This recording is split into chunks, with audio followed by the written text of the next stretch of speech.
L'entrée progressive dans l'âge adulte rime avec gain d'indépendance.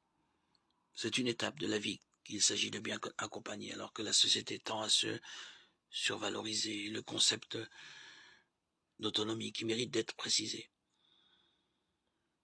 Il faut avoir une compréhension équilibrée de cet apprentissage crucial de la liberté.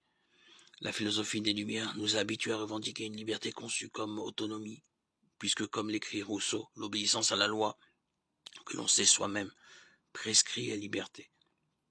Peu à peu, la modernité a institué des ruptures de dépendance. Il s'agit de ne plus dépendre que de soi, et non plus de Dieu, d'autrui ou de la nature. L'homme des Lumières croit que c'est la condition du bonheur. L'autonomie comme l'indépendance sont deux notions qui ne vont pas de soi. Être autonome au sens strict, c'est se donner sa propre loi, mais une loi que l'on s'est donnée est-elle encore une loi, c'est-à-dire une source d'obligation? Si je me donne ma loi, cette loi n'est-elle pas plutôt une sorte de règle du jeu?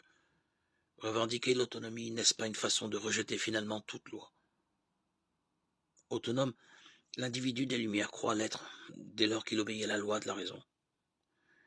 Mais contre Kant, il faut reconnaître que la raison ne saurait trouver la loi en elle seule, car le purement rationnel n'est pas nécessairement bon. Faut-il vraiment toujours tenir une promesse? La source de la loi morale, c'est la vérité des choses. En effet, c'est bien la nature d'une chose qui mesure nos devoirs envers elle.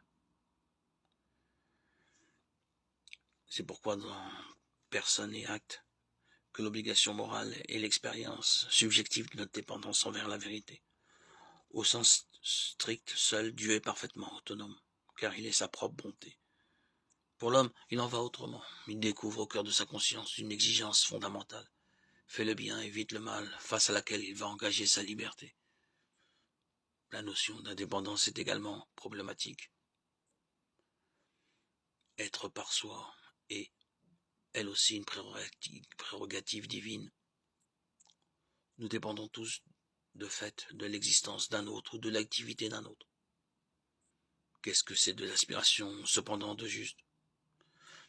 L'exigence d'autonomie, c'est l'exigence d'obéir à une loi que l'on a comprise et accueillie avec son cœur, au sens de Pascal, c'est-à-dire avec une raison qui se fie à celui qui dit la loi.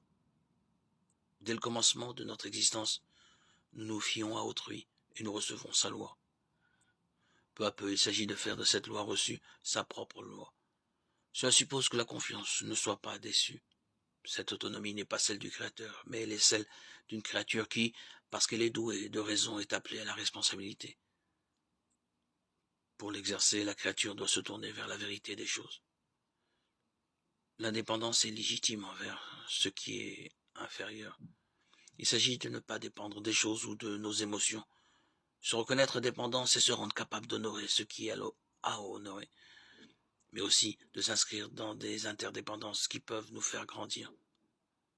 Vouloir rompre toute dépendance, ce serait se réfugier dans une irresponsabilité infantile qu'il s'agit au contraire d'abandonner.